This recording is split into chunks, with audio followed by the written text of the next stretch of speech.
Okay, so we're going to go ahead and create a new project from scratch, and it is going to be a project that we're going to follow all of the simple programming steps all the way up until IntelliBuilder, in which once we reach that IntelliBuilder point, we'll be able to let the software take over and build our layout, our interface, adding macros, variables, button elements, etc., providing you with the pre-selected template that you've chosen for this. Now keep in mind, IntelliBuilder is optional, and we could build using Compass Control interfaces that are however custom you'd like them to be, building interfaces from the ground up. Now let's introduce you first to the system that we will be programming. It's a simple video HDMI system. Okay, we have on the source side 3 DirecTV receivers, satellite receivers, a Blu-ray player that is IR controllable, a dedicated PC that will have no control to it. On the display side, we have 4 displays: boardroom, conference room, cafeteria, and training room. These 4 displays are manufactured by LG and they are RS-232 controllable. We have the lab and the lobby, which are displays manufactured by Samsung that are IR controllable. And as the hub of this video system, we have our KD HDMS 8x8. That was a Hercules Series 8x8 HDMI matrix from us at Key Digital, with the KD BBRXs. And because we have the HDMS 8x8 with the BBRX, or even the Digital IQ products from Key Digital as well, we have control routing that is possible, where we're actually able to extend control signals using the HDMI matrix with the receive balance as an extension of the control system. In fact, we're able to add up to 32 control ports to the control system without adding so much as a second master control unit, a second MC2500, or even spending a single penny on a control expansion piece. So here is our MC2500 master controller, and you see here that we're utilizing where we have IRM. This is the IR main. RS-232M is our main RS-232, which for those of you familiar with the MC2500, that IR main is a 3.5 plug, the 232 main is a DB9 connection, and then where we indicate 232.1, IR2, IR3, IR4, and IR5, those are our multifunction ports 1 through 5 respectively, configured appropriately to support either 232 or IR, or we could even configure them as sensors. That is a feature of the MC2500, and we're going to resort to this connection diagram here throughout the presentation, so just keep that in mind. Now we also have 2 iPads. We have one iPad that will be dedicated to the boardroom and the conference room, and we have a master iPad as well that will control all the zones, so we'll walk you through all of that. So let's hop back into our Compass Navigator, the programming software for which we build our projects. Let's go ahead and start a new project. Keep in mind that while naming a project, you cannot use any spaces or funky characters, as I like to call them, the technical term. So let's call this demonstration _1. It's just like saving a file in Windows. Those characters, those guidelines to follow, okay? Those funky characters, so to speak. So we now have the template created, and here's where it gets easy. We just go straight to the programming tool, and now we're able to follow step by step the steps leading all the way up to IntelliBuilder. First step we do is system configuration. I'm going to hover my mouse over it for a moment, and you see this is very simple: add devices to be controlled. So let's go ahead and jump in there, and you see that our user window has adjusted based on the window we're in. Keep in mind, this is totally flexible. We have up to 8 user-defined layouts for which you can save your preset layout based on what's most comfortable to you, whether it be the look of another control system, or even you have a certain look while you are doing certain programming actions. So as we looked at our system design template, remember our sources. I'm going to start with our DirecTV. Now we're choosing it from the IR library, And our library is populating right now. You also have your RS-232 library, TCP/IP library, and for each library you have a main, which is the Key Digital library. You have old, which is also supplied by Key Digital, and it's a database of usually discontinued products. And you have a user library, which you could browse to select. And this is your own library. Maybe you've added devices, maybe you've edited devices, maybe it's a driver that was created by your colleague that was shared with you and you save it within your user library is where you're going to want to put that, so that if Key Digital has an update, it's not going to affect some of these custom devices that you've created. So we have our DirecTV, and let's just choose a popular model, which is, say for example, our HR24. Remember, we had 3 of them, so we select HR24, 1, 2, 3. We now have 3 HR24s, and we now see the properties for the HR24, which I'm going to go ahead and rename them Satellite 1, select the next, Sat 2, select the next, Sat 3. And naming devices, properties, this is okay to put the spaces. Let's reset our brand and reset our type. Let's go ahead and choose our dedicated PC. And since there's really no control to it, it doesn't matter exactly what device we choose to import to the project because we're not controlling it, so we don't have to worry about the respective control codes. Let's go ahead and say we're using an Apple computer. Our library is populating. There we go, computer. Let's say the Mini Mac. Let's add that device and rename it as dedicated PC. Reset brand, reset type. Before we go into our Blu-ray player, which let's say is manufactured by Samsung. So we have Samsung, and we see the model library is populating right now. There we go. Let's go to DVD player. Utilize another popular model, BDC 6500. Rename Blu-ray. So now we have our sources. Let's go ahead and continue to add our displays. Let's start with our Samsung since we're already there, but we do need to reset our type of product. And let's go ahead and take our televisions. Again, this is just a sample project, so let's go ahead and choose another popular model, our UNC 8000. We had 2 Samsungs. Let's rename them. And as we resort quickly to our system design, you see our Samsungs here are Lab and Lobby. So let's go ahead and rename them Lab. And you see we also have data here.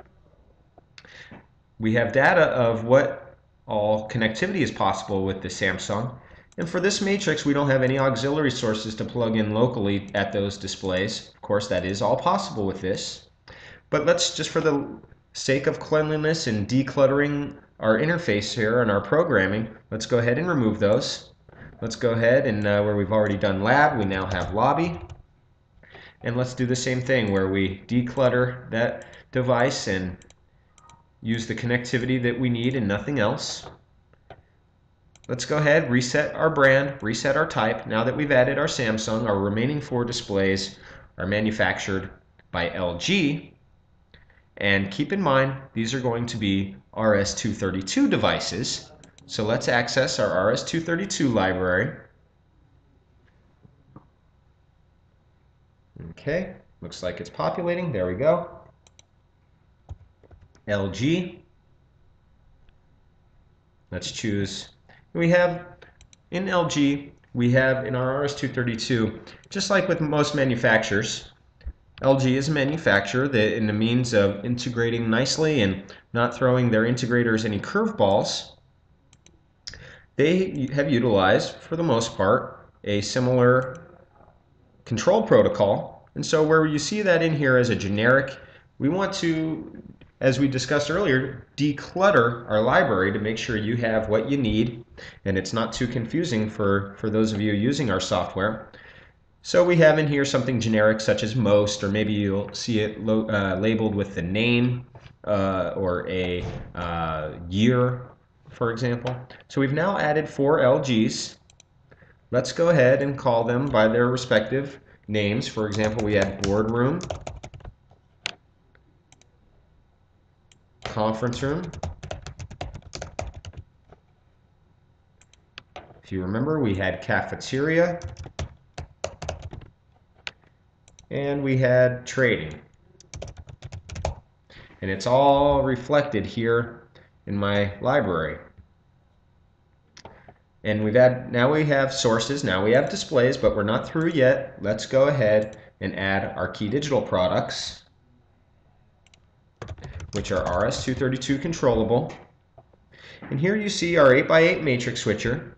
We have the icon that looks like an HDMI head with the cross wires behind it. That is our HDMI matrix switch. Let's add that. And now what else do we see for KD HDMS 8x8?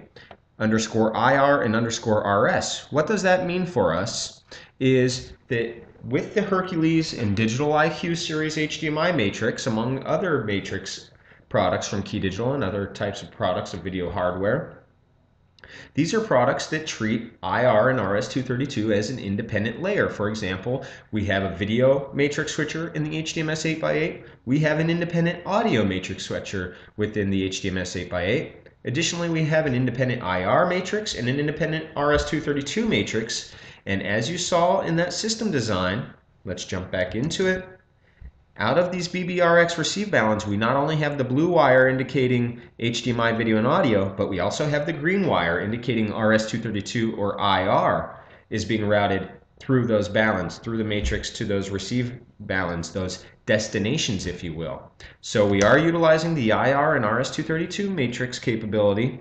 So let's go ahead and add the IR matrix switcher and the RS-232 matrix switcher. And you see now that we've now added 1, 2, 3, 4, 5 KD HDMS 8x8s on there. Why 5? Why not 3? You saw us add 3. Well, of course, you see the HDMI connection with the crossed cables. That is, again, the icon for the HDMI matrix. And then the other 4, we have RS in 1 in the top left corner here. We have RS. We have IR in 1 and IRRS. So to make an analogy, the basic HDMI matrix switcher, that's where we send our commands that control our matrix video and audio switching.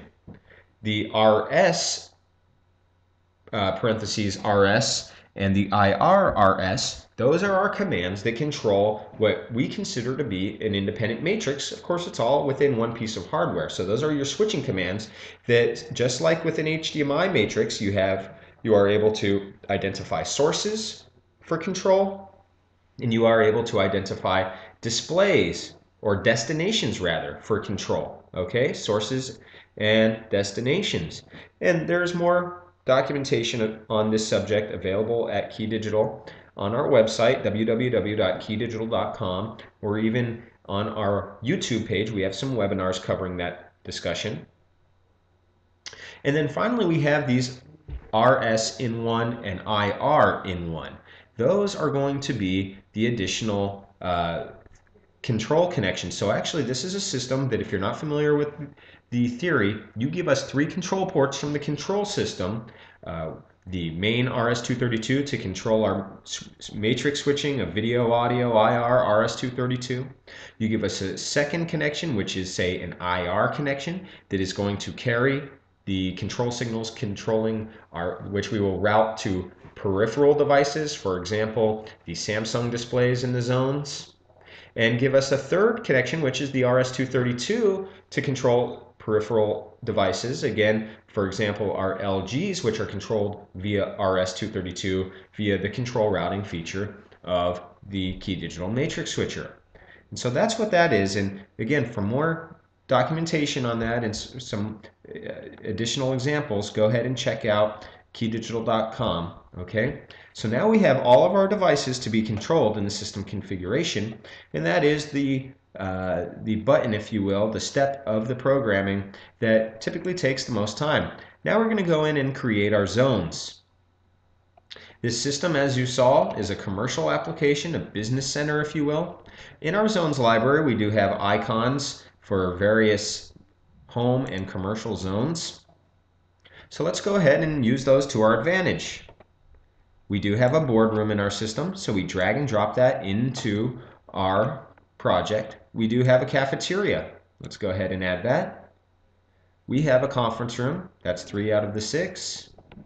We have a lobby. Let's go ahead and just use the entrance. We also have a laboratory.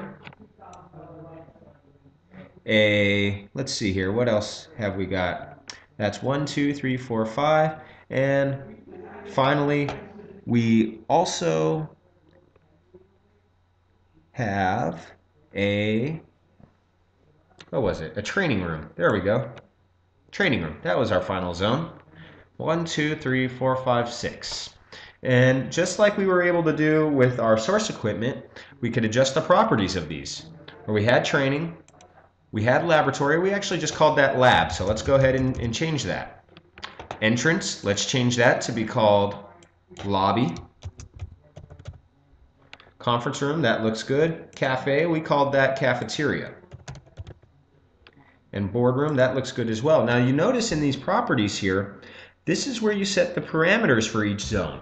Is this a video only zone, HDMI video and audio? Is this an audio system? Is the audio system reaching into this zone as well, where maybe you have a distributed audio system working? Do you have lighting? For example, with the Key Digital Compass Alliance partner Lutron, climate with Lutron or Aprilaire, shades with Lutron or Meko shade, okay?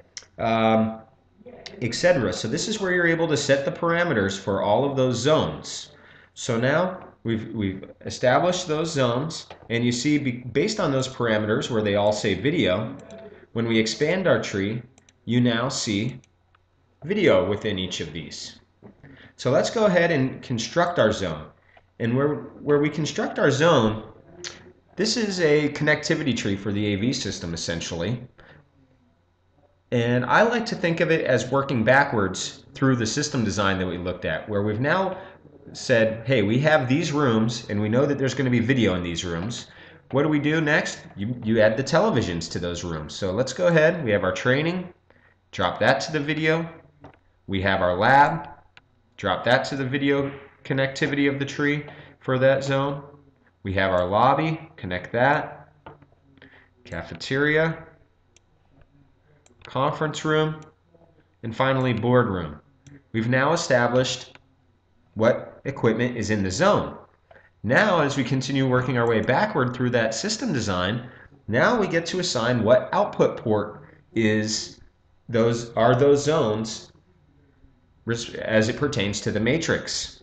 So let's take a quick look at our system design again.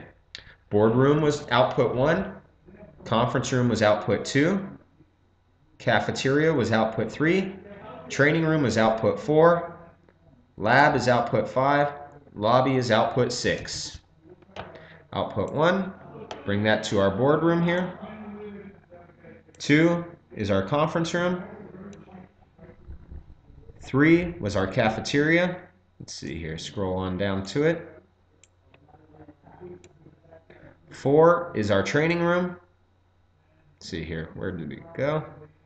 There we are. 4 is our training room. 5 is our lab. Finally, 6 is our lobby. And you see what's happened here as we drop these displays, or these outputs, we've connected these outputs to the displays, is we now have the parameter that this zone, this training zone for example, has access to all 8 inputs. But if we'd like to adjust that and say maybe there are a few sources that we don't want to provide access to in the training room, we could delete that, getting rid of 8, getting rid of 7, and you see it's now reflected. We've made those invisible in the training zone. Let's go ahead and add those back though. So we now have added our matrix, and finally, again working backward through that design, we now finally add our sources. Looking at that design, our satellite boxes are sources 1 through 3, Blu-ray is source 4, and all the way down at the bottom, dedicated PC is source 5. So as we drag and drop that into the HDMI matrix, what's now happened is it's populated across every input throughout the entire connectivity tree that our SAT1 is input 1 on the matrix. Let's repeat for input 2, repeat for input 3, which is our satellite box 3, our Blu-ray player, and finally our dedicated PC. And again, just to scroll up, we're able now to see that it has carried through on all 5 input connections of the HDMI matrix. So we've now connected our zones. We've now established our entire zone construction. And again, it's just like working backwards. Let's take another look at this as a reference, just so you understand how I'm explaining this. We started on the right-hand side here, which was creating our zones. We then added the displays to the zones. We worked our way backward, establishing what output numbers they were to the matrix. We then connected our sources into the matrix. Let's hop back over into the navigator, where we're now able to set up our controllers. Setting up controllers is where you add your KD MC2500 or multiple MC2500s and your iOS devices, your controllers. So you just go ahead and you press the button and it adds it to the library. We highlight that MC2500 and we're able to view the properties of that, such as the IP address. You're able to identify all of the connectivity on that KD MC2500. We have our main IR, we have our main RS, we have our 8 multifunction ports and our 2 relays. And if you recall, we're not using any relays, so we can make those invisible. And if you also recall, we're not using the multifunction port 8, 7, or 6. Let me hop back over there and show you. We have our multifunction port 1 is established, it should be configured as RS-232. Multifunction 2 is IR, 3 is IR, 4 is IR, and 5 is IR. Let me hop back in here. So port 1 needs to be established as RS-232, and the rest are IR. Let's go ahead and add our iPad. Now we have 2 iPads in this system. And now you name your iPad, and this is the other area, in addition to naming your project, where you cannot have any spaces or funky characters in there. So let's go ahead and name the first one. Let's say that this is our conference and board rooms. We set the orientation. Typically, we utilize the landscape view, but keep in mind, by selecting landscape, we did not deselect portrait. Also, this is very important. This is where you would put your device ID. For those of you who have downloaded the Compass Control app onto your iOS device, hitting the registration button on the main screen, the splash screen, if you will, of the app on your iOS device, you will see device ID. And this is so when you have purchased your KD CSL software license and you are able to create a live controller, you associate it with the device ID that app is loaded onto your iOS device. Also, if we are utilizing our IntelliBuilder function, and this is where you have your various IntelliBuilder templates. For example, here, black multi-zone residential, and that library will be growing into the future, giving you various options. And then you also see here show, which is the speed at which IntelliBuilder is performed. Let's go ahead and choose fast for the webinar's sake. We have fast, we do have normal, which is a little slower than fast. We have slow, which is very slow and a way that's probably more of an educational method so that you could actually see all of the variables that are added, etc. And we have none, which is the fastest of all, which only takes about a few seconds and you blink your eyes and you miss it and now you're done. So we're selecting fast. And finally, for our conference and boardroom, remember, this is where you give it the zones to control. You can control all zones, or we could specifically choose, as we'd like to do, conference and boardroom. Let's add one more iPad into this system, and let's call this master, because this is going to control every zone. Set the orientation to landscape, add the appropriate device ID. Let's make this one none, so it'll be as fast as possible. And let's give this access to all of the zones. So we've now added our controllers. Just as we did with the system configuration, we added our peripheral devices to be controlled. Now let's do our control connectivity tree in the control flow section. First, we add our MC2500 and we drop it over to our project. And you see, we are able to see here only what I've made invisible, which is the IR60, our main IR port, RS-232.0, that's our main RS-232, our multifunction 1 through 5, for which we have established RS-232 for multifunction port 1, where multifunction 2 through 5 is set as IR. So let's go ahead and begin making these connections. Let's refer quickly to our system design. We have 3 control ports connected to our HDMI matrix, so we could utilize that control routing feature.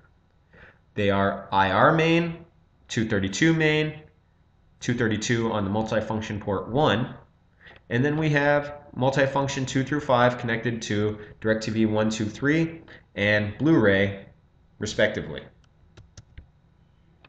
So let's go ahead. Our RS-232 to control our HDMI matrix goes to our RS-232 main. We also are controlling our IR and RS-232 matrix switchers, which again are our IR RS. Let's add that to our main. And finally our RS to our main. Again, that's just our commands that control the IR matrix switching and the RS matrix switching, identifying IR sources and destinations and RS sources and destinations. Then we are left with our RS in 1 and IR in 1, which again, those are the ports from which the MC2500 will send the commands to control our peripheral devices that are set up for control routing. So IR is going to go to our main, and now as soon as I drop that, you see what happens is we actually added 32 control ports to the control system. By potentially we could utilize up to 32 control ports by utilizing as little as 3 control ports from the control system to control our HDMI matrixing. Let's go ahead and collapse that quickly. And let's go ahead and do the same for our RS-232 onto our port 1. And the same thing has happened here now. And now people often ask, how does this work? And really the benefit of the KD MC2500 working with the Digital IQ or Hercules series HDMI products is that MC2500, for example, with our baud rate and protocols, the protocol is not determined by the control port, okay, whether it be IR or RS-232 or at 57,600 speed or 9,600 speed. Instead, the protocol is determined by the device we're controlling, and the port itself is dynamic. That's why you could, for example, issue a power on for an LG display at 9,600 baud rate out of multifunction port 1, and then the very next moment issue a 57,600 baud rate command to control a video processor, for example. So now we have the RS-232 open, and let's just quickly look. These are our control routing ports, remember, and we know that output 1, 2, 3, and 4, boardroom, conference room, cafeteria, training, respectively, are connected and we'll be utilizing our control routing features. So let's grab our boardroom, and these numerical values, again, you'll want to check out keydigital.com or go to the respective webinars to learn more about what these RS1, RS2, RS3, RS4 refer to over here, okay? Because there are specific number assignments on the product. Cafeteria is our output 3, RJ45 3. Training is our RJ45 4. And we have our conference room is our RJ45 output 2. I skipped that one on accident there. We also have our IR displays, which utilize that. And remember, those are on our outputs 5 and 6, where lab is output 5 on the Balun, lobby is output 6 on the Balun. So now we've utilized our control routing features, and now we go ahead and we're able to drag and drop our local equipment that's within reach of the MC2500. And by all means, these devices could have also utilized our control routing feature instead of even having to utilize the port out of the HD MS 8x8 Hercules or Digital IQ product. Blu-ray is our IR5. Dedicated PC, that had no control connectivity to it. But let's go ahead now and drop our iPads into the system. There we go.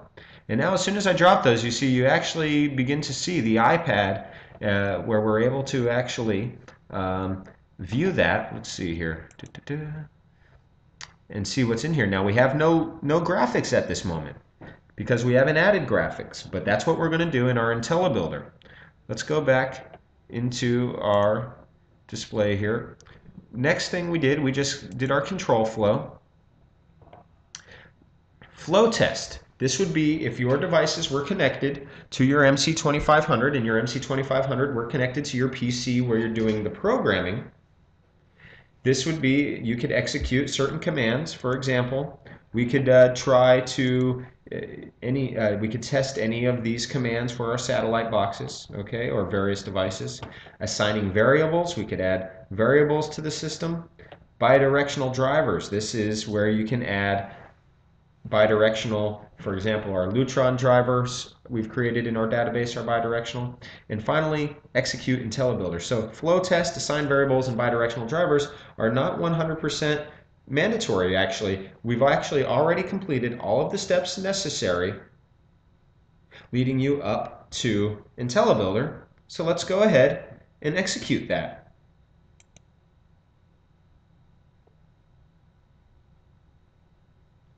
Okay, we are now beginning. It's added our background, and this is all real time, okay? It's added graphics.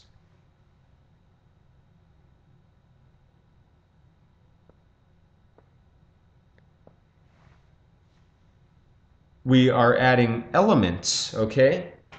We refer to elements instead of buttons. Why do we refer to elements and buttons instead of buttons? Because the buttons have different properties. When they're in a down position, they not only look a certain way, and you create a property respectively based on the down or up position. They could also send certain commands while in either the down or up position. Okay, so we add those. We add our events and actions, which are essentially the commands you associate with the various button presses. Okay, we have our lists, which are the flick features, for example, where you see we move from zone to zone using a flick feature, or a list we call it.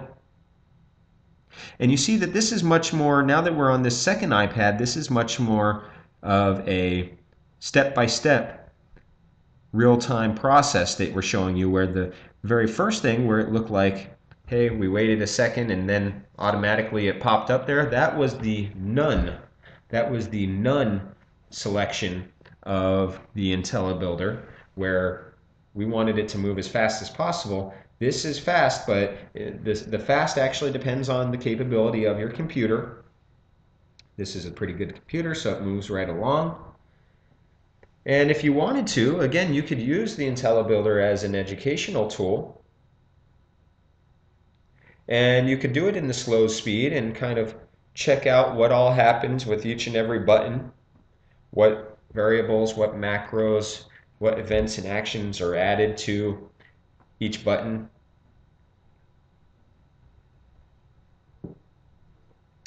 But above all, IntelliBuilder is a very powerful tool that allows you to get started with key digital compass control and essentially eliminate any learning curve that you may have expected. So it's going to continue on here.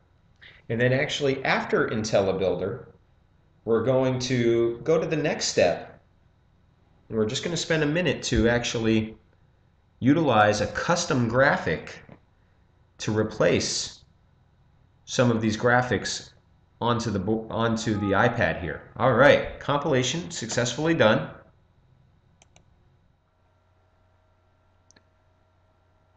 So now we can go ahead and close our confirmation that the IntelliBuilder has worked successfully. And we see our iPad here. We may be wondering, hey, what's going on? I don't see any graphics. Well, you need to select what you'd like to see. Main page, for example. And we're here in our master iPad, or we could choose the conference room iPad and view the different pages there. Let's go back into the master. And let's enter our emulator mode here, which could be enabled by pressing the button or by the keystroke Control E. And we know that our emulator is active when you have a blinking remote with the green check mark icon in the top left corner, as we see here. And what emulator is it is a means of testing all of your buttons. And it's actually going to send the actual commands that are associated with buttons, if there are buttons or elements, if you will, that have commands. But for example, our arrows over here do not, and we go ahead and currently we're in the boardroom. Now we're able to toggle, we're in the cafeteria. Now you notice now that the graphic is the same for all these zones because I did not specify different graphics. We're going to go ahead and update that in the next video. We're going to import our own custom graphics. But what else we could look at? For example, our pop-up remote, where we see a great feature for those clients who demand a little bit more control than the generic 5-6 buttons we're offering them, or however you'd like to lay it out. We have full pop-up remotes for the sources. Usually we use the light color remote for that, and displays, usually we use the dark color remote for that. And if we were to actually even use the plus, volume minus, for example, we would see the commands are trying to be sent here, but we could just to show you here that we have our slider, for example, that follows my mouse. But I should probably be receiving an error message within a moment here saying that that connection has failed to control the volume because we have no connection made right now.